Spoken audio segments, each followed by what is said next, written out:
Afternoon again, Muttonistas. Part 2 now of my Guinness-driven or Guinness-fueled tour of Dublin. And today, I'm going to take it a little easier than yesterday. I had 11 yesterday, which is overdoing it somewhat. But I'm sure I'm going to have fun, and my head's reasonably clear. So let's hit those pints and check out some of the finest Guinness that Dublin and possibly the world has to offer.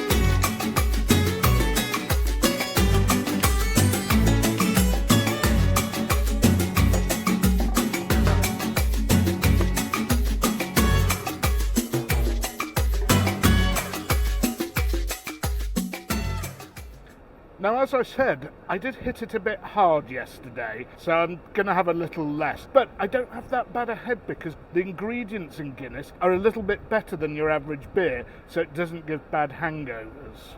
And I am going to start you all off today from the Guinness Storehouse and Guinness Museum, the home of Guinness. I've been here twice before, once at its old venue and once again at this new venue.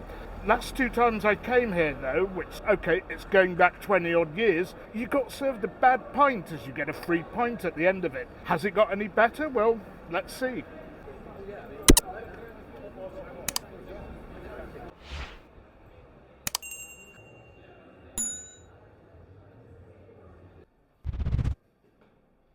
So, for €2 it was possible to get an audio guide, but those are only for non-English speakers. I mean, I had all sorts of languages, even Chinese, I think.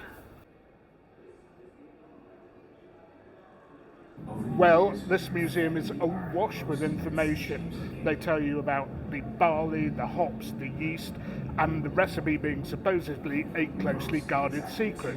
Now, I remember being told years ago that Guinness came about as an accident, as a lot of the best alcoholic drinks, think of port, IPA, and the accident here was roasting or burning the barley. I'm not sure whether it's true or not, but one thing that is true is that the black colour comes from roasting barley. Well, Muttonistas, I saw something very, very interesting there. I think it's called Guinness Micro Pour. I do beg your pardon, Guinness Micro Draft. It was a way of dispensing from cans that looked as if it could produce a very creamy pint of Guinness. Not sure how it works, but that's something I might look for to get myself at home.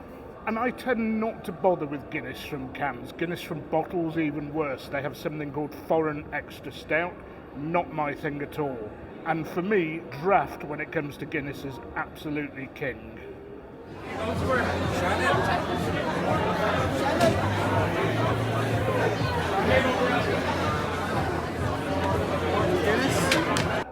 Well, let me explain why I have 2 pints here. I've done something slightly unusual because I'm aware of a new product from Guinness called Guinness Zero. Some non-alcoholic beers are actually quite decent these days, and the only person I know who's tried it said it's okay. Again, I'm a bit suspicious of the pour here, especially since I was the only person who ordered one, so I don't know whether it's going to be any good. I guess the same rules about the lines flowing probably apply to that as well. Anyway, let's start off with the real thing and see whether that has improved.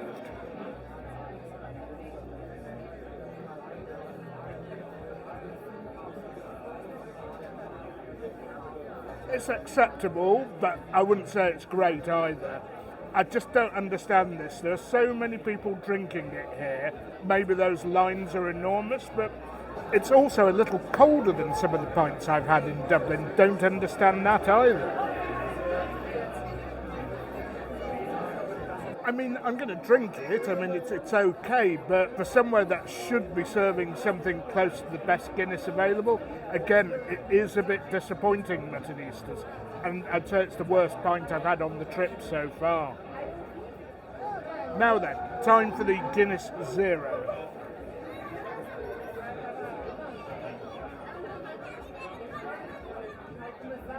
Wow, that is good. This is absolutely ridiculous. The non-alcoholic Guinness tastes better than the real thing. I think they've got something wrong here, but I think a lot of people have said that on other blogs in the past. So for those of you who don't want to consume alcohol because you're driving or you have religious reasons or you just don't drink, this is actually a surprisingly good choice. Okay, Muttonistas, after that decidedly average pint of Guinness, I mean, I'd just about be okay with it in Britain. We found a bar within 10 minutes walk, one I was thinking of going to anyway, called Tom Kennedy's. Hope the beer A, lives up to its reputation, B, washes away that somewhat unpleasant taste in my mouth.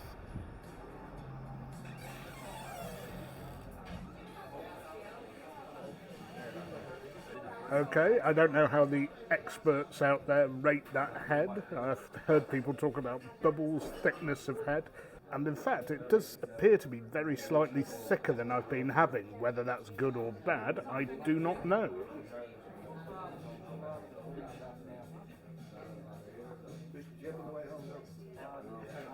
But what I can say is that is a great pint, miles better than that muck that had just been served up at the Guinness Storehouse. And this really is a creamy pint. I mean, good heavens, it's as smooth as a Bailey's bottom. I wish I could get the standard of Guinness back in the UK, but as you know, I can't. Again, there's some lacquering here, not all the way down to the bottom of the glass, so maybe it's not as important as people make it out to be, because this really is a mighty fine pint. And for all of you split the G merchants with a massive gulp at the beginning, I keep telling you, I just want to drink through the head to the liquid. I mean, look at this glass. I mean, if you drink down below the G, you've had half the pint in one gulp. One satisfied mutton. Now we're off to a place that, in my opinion, is la creme de la creme. Okay, here we are again, Muttonistas, outside John Kavanagh's, aka the Gravediggers, so called because the people in the nearby cemetery, just to my right, would come here for a pint after work. Now, I heard a guy in Bowes say, oh, Bowes is the best, and that the Guinness at Kavanagh's is a little bit inconsistent, 1 in 3. I've only been here once before, and it really was the mecca. The pint was the holy grail for Guinness aficionados and drinkers. So, we are going to find out now whether this is still top of the pops, creme de la creme, and I suspect it will be, because I've just looked outside at the number of people who are drinking, every single one of them on Guinness. I don't think we can go wrong here.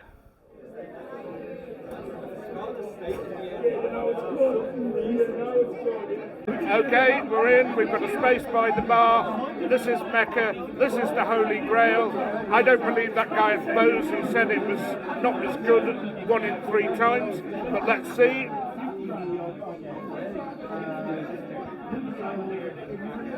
It's beautiful, absolutely beautiful. Sorry, mister, you're misguided slightly, I won't be rude. Wow, this pint, I can't get enough of this stuff. I know I said it's like mother's milk in the previous reel, but it really is. And before you say, well, mother's milk doesn't taste like that, it is a phrase in English used to describe something that's pretty damn good.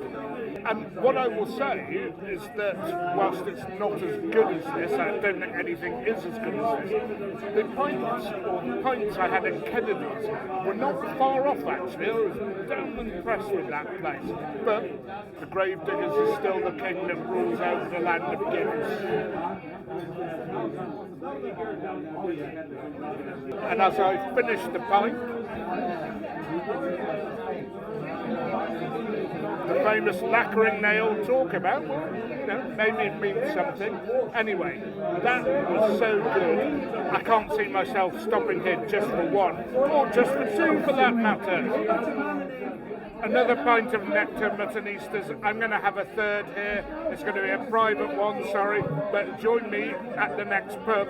We're going to have one more tonight at another pub before we roll the video over until tomorrow.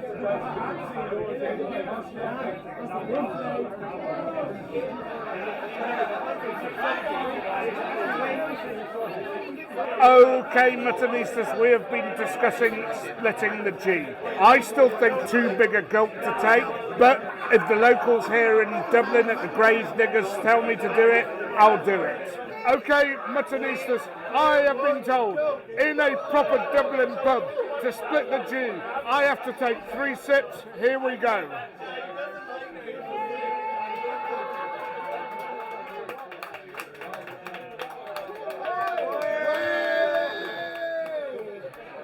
Okay, Muttonistas, I've been caught up in a session here, a proper session, so I'm going to roll this video on till tomorrow. The punters at the Gravediggers, so friendly, we're having a great time. Exactly, there we are. So I will see you tomorrow when I roll the video on.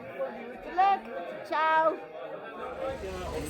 Well, what a night. I've had to literally rip myself away from this place, and I'm going to roll the vlog on to tomorrow. I've had a bit too much.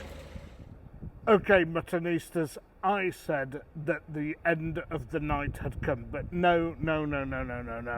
We have to take you to Mulligans, a very famous pub with good Guinness. Not as good as the Gravediggers, where the session, of course, ran out of control, but we're going to see how it tastes. Well, as you can see, Muttonistas, the night did get out of control. I was slurring all over the place, and I've reviewed the footage, and it is awful. A very unfair review for John Mulligan's. If I remember correctly, it was quite a decent pint. Surprisingly quiet on a Friday evening, though, but you know what it means. I'm going to have to come back and give it a fair crack of the whip. As I said, I thought it was a good pint. Not quite as good as the others I've had on this trip, but miles better than anything you'd get in the UK or anywhere else. Okay, morning Muttonistas. Before we delve into the second part of this, part 2 of my Guinness tour of Dublin, we're going to show you a little bit of culture now. I'm standing outside the old Kilmainham Jail, where a lot of the Irish rebel leaders and nationalists were held by the British forces. I remember coming here 25 years ago, I think, and thinking, well, yeah, this is actually one of the best tours that you can do if you're interested in history and culture in Ireland. So before the first pint today, I'm going to have a look around the museum and take the tour. So the way it works here is you buy your tickets online and do it well in advance. I was lucky there'd been a cancellation to get myself in today. You start off touring the museum, and then when you get to the courtyard, I think that's when the tour starts. I know you're all here for the Guinness really, so I'll just send you a few clips of this museum and tour.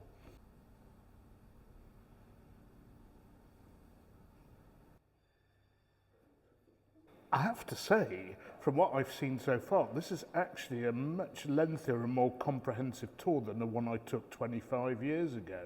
Just shows you that these places are sometimes worth visiting again.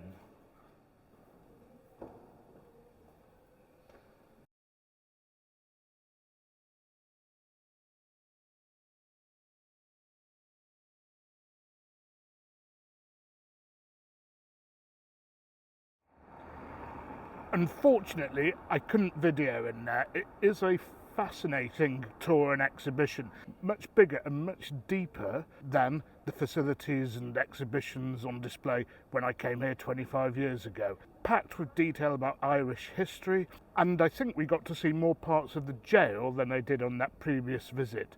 But I do know most of you are here for the pints. And as it happens, one of my Instagram viewers did recommend a pub very close to this jail called the Patriots. So I'm hoping that he's chosen a good place.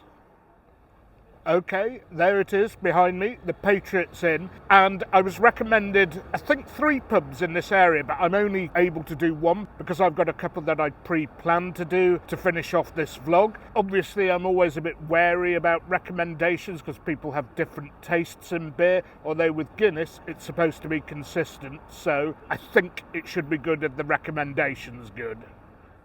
Okay, Muttonistas, there's a bar and a lounge here. I suspect the bar was the place to go, but they had the football on and a decent-sized screen in the lounge. And they do food here, so I've decided to park myself here. For those of you obsessed with domes and bubbles.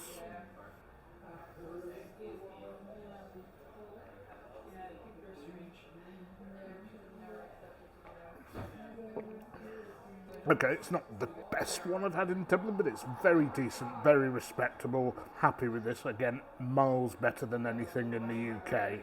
Okay, I've split the G. Are you all happy? Right, Muttonistas, we are back on track now. That pint at the Patriots, I wouldn't say disappointing, but very average. We are now in the borough or district of Stoneybatter to take a pint in one of Dublin's most highly rated pubs called Walshes. Some say it gives the Gravediggers a run for its money. Anyway, there's only one way to find out. It's cold here, but I bet this place is going to be rammed and very warm.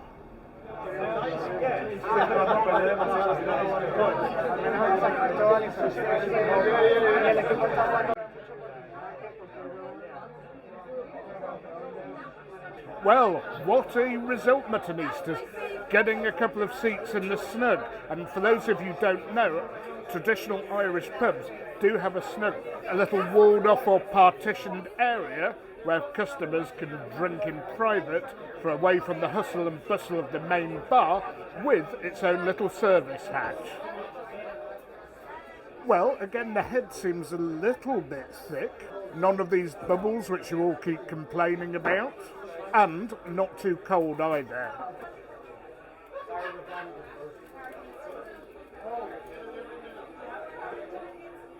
That is class.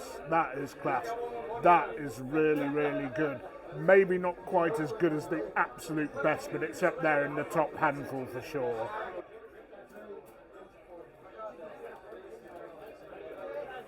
Apart from its reputation as a well-kept pint here, I mean, the punters will be drinking this bang into form on a busy Saturday afternoon.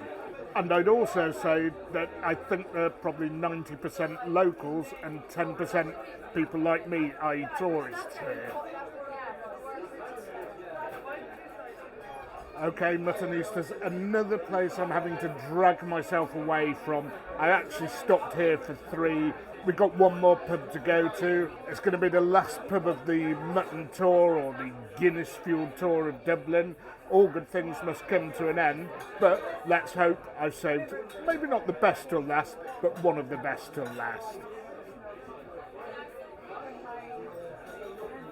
And this pint at Walsh's just kept getting better and better.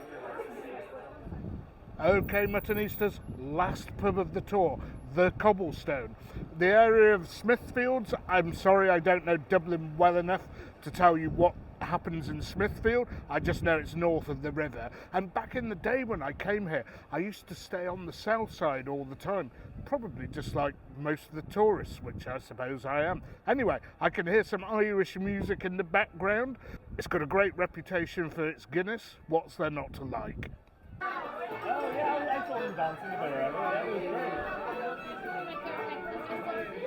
Right, it is absolutely rammed in here.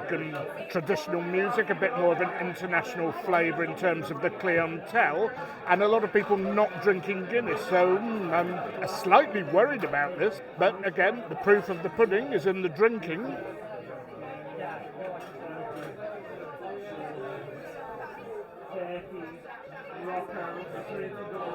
Oh wow, that is very good. And there I was thinking I was worried. I mean, look at that lacquering, good heavens. I mean, this is on such good form, Muttonistas. I thought the pint in Walsh's was very, very good, but this is excellent. Starting to think it might actually be the best pint I've had on this trip. Incredible.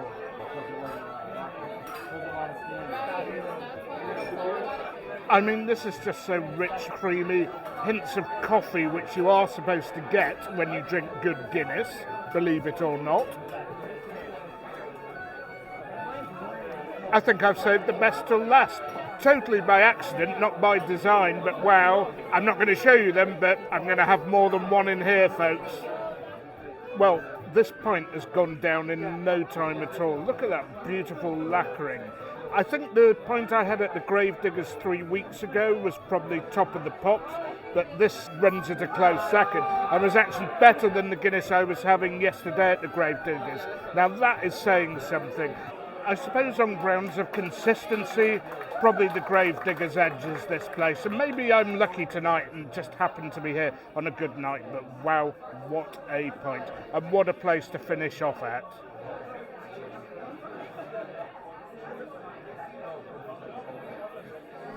Okay, Muttonistas, a little bonus pint at Hines Pub, which is still in Stoneybatter. I hadn't intended to come here. We got a restaurant reservation a little bit late, so obviously we broke up the journey with a pint, so I thought I'd better bring it to you.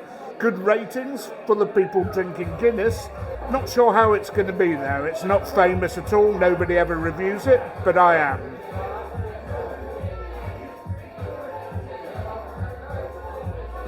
Yeah, that's good. Just a little sour, almost as good as Walsh's, but not quite as good. Perfectly respectable, though. Anyway, Muttonistas, I'm going to have to love you and leave you here. I know you all like rankings, so I'm going to send you the photos I've taken of the outsides of the pubs, except for this one. And I'm going to send you the photos I've taken, which is probably of all the pubs except for this one. And I'm going to give you my top 6 and my bottom 6. Very unfair to compare these places and rank one better than the other. Okay, some were better than the others. For example, that last pint I had at the Cobblestone compared to the one I had at the Gravediggers. But it's impossible for me to be able to provide advice about consistency unless I've been to the pubs twice, which in the case of Bowes and the Gravediggers I have, the others not. So, enjoy my little selection of screenshots, but please remember to keep liking, keep sharing, keep subscribing, and most of all, don't forget, you can't beat a bit of mutton.